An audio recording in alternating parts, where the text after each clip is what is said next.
سلام خدمت شما دوستان عزیزم، امیدوارم حالتون خیلی عالی باشه. با آموزش آهنگ زیبای سلطان قلب ها در خدمت شما دوستان عزیز هستم.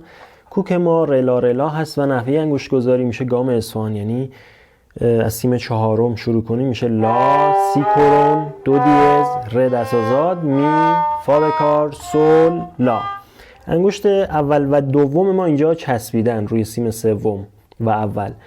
روی سیم 1 و 2 میشه لا، سی کرون، دو دیز، ره، می، فا بکار. ببینید می و فا چسبیدن. بعد سل، لا. یک بار آهنگ رو اجرا میکنم و بعد میریم سراغ آموزش.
خب بریم سراغ سولفژ این آهنگ زیبا. ره می فا لا سی لا سی لا، یکم سکوت، سی لا سی لا، سل روی سیم سوم، سل روی سیم سوم، لا سل لا سل، لا دست آزاد سیم دوم و سل هم انگشت سوم روی سیم سوم، لا سل لا سل، یکم سکوت و ادامه، لا سل فا سل فا سل فا روی سیم سوم، فا می دو ره می کشیده، می آخری. یک بار دیگه این رو تکرار میکنم.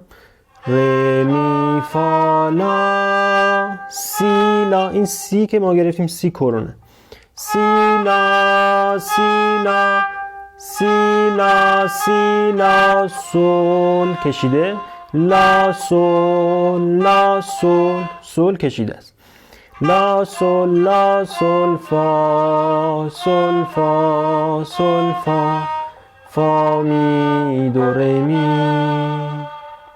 حالا اون قسمت که میگه سلطان قلبم تو هستی که میشه سی لا سل فا می سل، لا سل فا می ره فا. نوتای آخر کشیده، سل فا می ره دو می. اینجا دو رو سعی کنید دو به کار بگیرید، نه دو دیز. ره دو می استثناءن و بعد سر جای اصلی خودش برمیگرده. می فا سل فا می. یک بار دیگه این قسمت رو من تکرار میکنم. سی لا سل فا